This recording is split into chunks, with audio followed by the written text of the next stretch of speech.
شرک والے اعمال بعد میں کرتا ہے. جیسے آدمی اللہ پر ایمان پہلے لاتا ہے، اللہ پر ایمان پہلے لاتا ہے اور اللہ کو پہلے مانتا ہے تو اس کو مومن کہا جاتا ہے، اور نماز روزے حج زکات اس کے بعد کرتا ہے.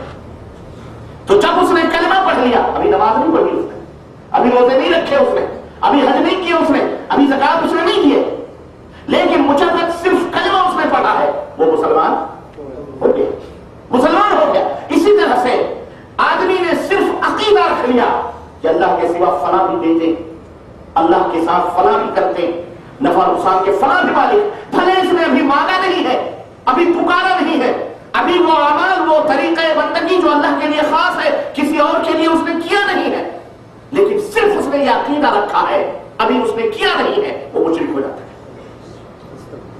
سمجھ آئی کی بات کی نہیں آئی؟ ہاں، جس طرح کلمہ پڑھ کر کے آدمی فوری طور پر مسلمان ہو جاتا ہے، نماز روزے بعد میں کرتا ہے، میرے بھائیوں اسی طرح صرف عقیدے شرک رکھنے پر آدمی مشرک ہو جاتا ہے، چاہے وہ کرے چاہے.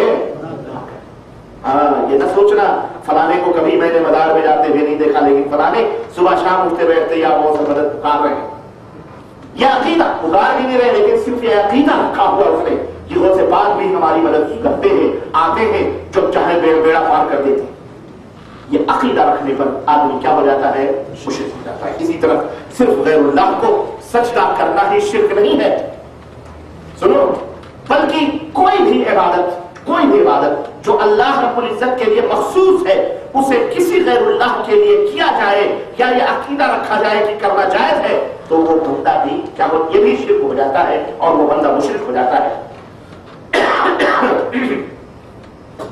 کیونکہ ساری عبادات کا مستحق صرف اور صرف اللہ عز و جل کی ذات ہے، وہی خالق ہے، وہی مالک ہے، وہی رزاق اور قادر ہے، وہی حی القیوم ہے، وہی مارنے والا جلانے والا ہے، اس کے سوا کوئی بھی ان صفات کا مالک نہیں ہے. اس لیے صرف اسی کی ذات عبادت و بندگی کی مستحق ہے. یہ ہمارا اہل السنہ اہل الحدیث کا یہ ایمان اور عقیدہ ہے، اہل السنہ والجماعہ والحدیث کا یہ ایمان اور عقیدہ ہے. اب سنو، اب یہاں سے داستان شروع ہوتی ہے. اتنی بنیادی بات آپ سمجھ گئے، آپ کی سمجھ میں یہ باتیں آ گئی. اب آگے بڑھیے. اب شیطان نے چونکہ انسان کو گمراہ کرنا ہے، وہ یہ ہمیشہ اس کوشش میں ہوتا ہے کہ کس طرح بندے کو گمراہ کیا جائے. اس لیے وہ اللہ کی مخلوق میں، اللہ کی مخلوقات میں لوگوں کو خدائی صفات کا تصور دلاتا ہے. کیسے گمراہ کرے گا؟ وہ آ کے کسی مسلمان سے کہے گا کہ اس گلاس کو سجدہ کرو، ایسے مسلمان سجدہ کر لے گا؟ نہیں کرے گا. ایسے چلو فلانے پیڑ کو سجدہ کرو، کر لے گا؟ نہیں. ہاں، جتنا مضبوط شکار ہوتا ہے اتنے ہی مضبوط شکاری ہتھیار اپناتے ہیں. سمجھ آ رہی ہے؟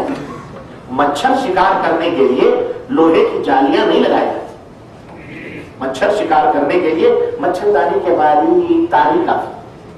میں کہوں کہ مکڑی کے جالے بھی، مکڑی بھی مچھر پھنسانے نہیں بدلتی، تو مکڑی کے جالے ہی کافی ہو جاتے ہیں مچھر کو پھنسانے کے لیے. لیکن ہرن کو شکار کرنے کے لیے مکڑی کے جالے لگاؤ گے؟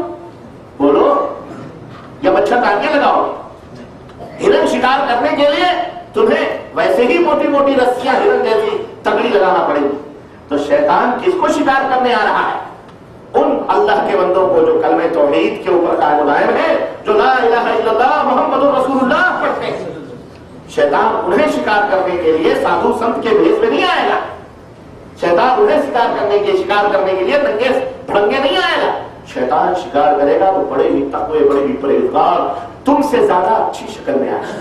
بولو آئے گا کہ نہیں آئے گا؟ تم سے زیادہ اچھی شکل صورت میں آئے گا، تم سے زیادہ بناؤ سنگار کر کے آئے گا، تاکہ تم اپنا روپ تمہارے اوپر ڈال سکے. اسی طرح سے وہ جس کی عبادت کروانا چاہ رہا ہے، تم سے جس کی بندگی کروانا چاہ رہا ہے، اس کے بارے میں بھی شیطان بڑا اچھا خاصا تصور لے کر کے تمہارے ذہنوں میں آئے گا. ہے کہ نہیں؟ غور کر رہے ہو میری بات پہ کہ نہیں؟ غور کر رہے ہو؟ غور سے سننا میری بات کو، بڑی اہم ضروری چیز ہے جو میں آپ کو دے رہا ہوں. میرے عزیزوں، اب شیطان جب یہ بات سمجھ لیا آپ نے، تو اب یہ بندوں کے پاس آتا ہے، ان کے ذہنوں میں خدائی تصور کسی مخلوق کے بارے میں جلاتا ہے تاکہ لوگ شرک کریں. چنانچہ وہ کیا کہتا ہے؟ وہ کہتا ہے انبیاء، اولیاء یہ بہت اونچے مقام پہ ہے. انبیاء کا مقام بہت اونچا ہے. مانتے ہو کہ نہیں مانتے ہو؟ بے شک مانتے ہو.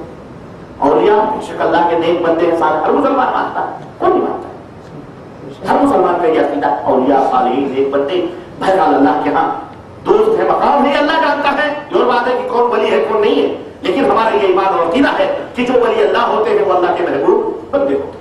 لیکن اب کون ہے اس کا فیصلہ اللہ ہی کرے گا, آپ کو نہیں. سمجھ آ رہی ہے کیا؟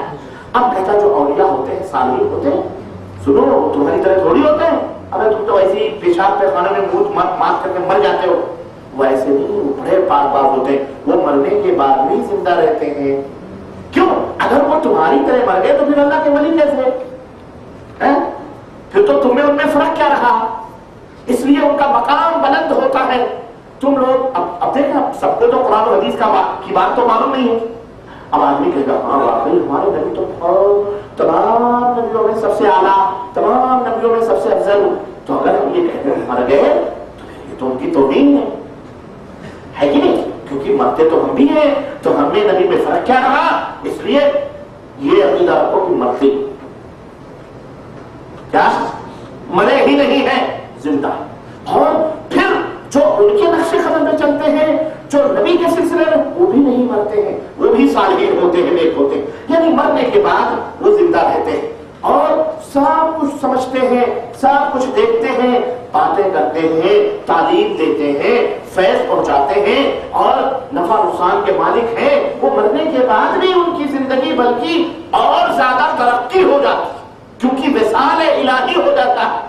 دنیا میں تو جسم رکاوٹ بنی ہوئی ہے اللہ سے ملنے کے لیے, لیکن یہ جسم فنا جب ہو جاتی ہے تب بقا کی زندگی شروع ہوتی ہے, کیونکہ وہ اللہ ہمیں مل جاتا ہے, کیونکہ وہ اللہ کے آپ پہنچ گئے نا. اب یہاں تو دنیا میں تو جسم کے ساتھ, اب یہ روح کہاں پہنچ گئی؟ اللہ کے قرب میں ہے, تب وہاں جو چاہتے ہیں اللہ سے کروا لیتے. جب وہ زندہ تھے اور یہ حالت تھا ان کا کہ اشارہ کرتے تھے تو بیٹا پیدا ہو جاتا تھا, زندہ تھے تو یہ کر دیتے تھے.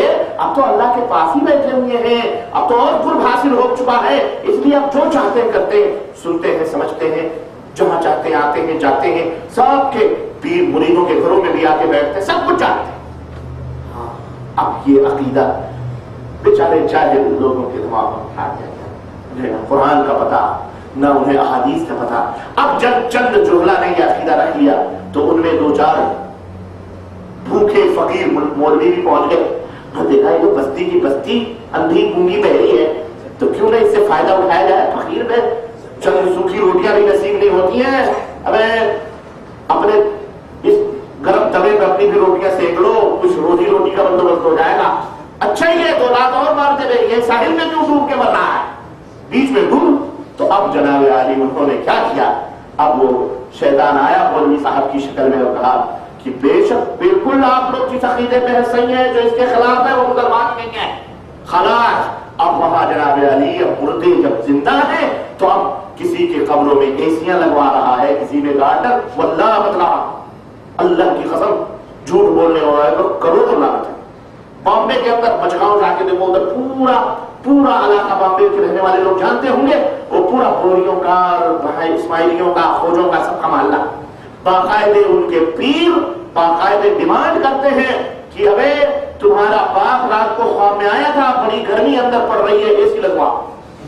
واللہ بتلا گارڈن پیڑ سوکھ رہے, پانی ڈالوا میں کتنے پیسے اس کے, اے سی کے اتنے پیسے, گارڈن کتنے پیسے, جس کو جتنا پیسہ جس کو جتنے ہائی لیول کے کمانے ہیں قبر میں وہ بھی لگواتا. اب جناب علی یہی سب دھندے چل رہے. اب شیطان نے کہا تم بھی لو, اب اسی میں سب سنی بننے والے بھی سب آ گئے. انہوں نے کہا بھی تو بھی گمراہ دو. اس طرح سے میرے عزیزوں کہتے ہیں کہ جب بارش فلانے محلے میں ہوگی تو نالی تمہارے یہاں ضرور آئے گی, چھینٹیں تو پڑیں گی. ایسی چھینٹیں پڑی, اور چھینٹیں نہیں, یہاں تو پورے کا پورا دنیا کا کر دیا. بدعقیدہ رافضیوں کی طرف سے یہ پوری بدعقیدگیاں سنیوں میں آ گئی, اور مکمل طور پر وہی عقیدے جو وہ اپنے مولویوں اور اپنے بزرگوں اور اپنے لوگوں کے تعلق سے رکھتے تھے, آج وہی اہل سنت والجماعت کا لیبل لگا کر انہی شیعوں نے اہل سنت کا لیبل لگا کر کے خود کروانا شروع کر دیا. اور اس کے لیے دلیلیں اور اس کے لیے ثبوت اب قرآن کریم کے اوپر بھی یہ نالائق مردود لوگ ہاتھ صاف کرنا نہیں بھولتے, بلکہ قرآن کریم کو بھی اپنے خرد برد سے, اس کتاب اللہ کو جو الحمدللہ محفوظ ہے اور انشاءاللہ قیامت تک محفوظ رہے گی انشاءاللہ تبارک و تعالی، اس کو بھی چیزوں کی طرح اپنے مطلب اور اپنے معنی کے لیے نکال کر ثابت کرنا شروع کر دیا، اور جو مانے ان کو وہ مسلمان، اور جو ان کے تعویلات باطلہ کو اور ان کے بکواس کو نہ مانے وہ اہل سنت والجماعت سے خارج ہے، وہ کافر ہے، وہ بدمذہب ہے، بدعقیدہ ہے۔ سمجھ آئی کہ نہیں آئی؟ اس طرح سے شیطان نے جناب علی اپنا اڈا جمایا اور یہ تمام سب بدعقیدگیاں وہاں سے شروع ہوئی، اور جب شیطان نے یہ عقیدہ دلوں میں، اور جب شیطان